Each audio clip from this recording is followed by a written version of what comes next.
Isang mapagpalang araw po sa atin lahat. Ngayon po ay Pebrero 19, Huwebes.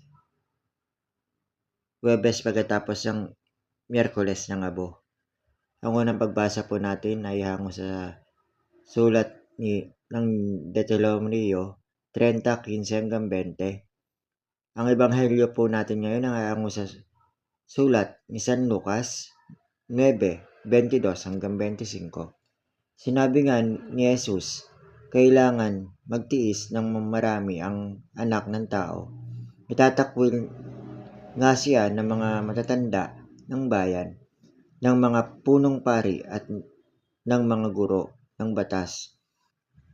Papatayin siya at muling babangon sa ikatlong araw.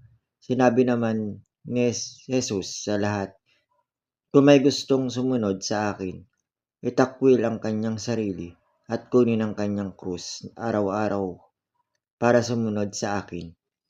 Sapagkat ang naghangad na maligtas ng kanyang sarili ay mawawalan nito, at ang mawawalan ng kanyang sarili alang-alang sa akin ay siyang makakapagligtas nito.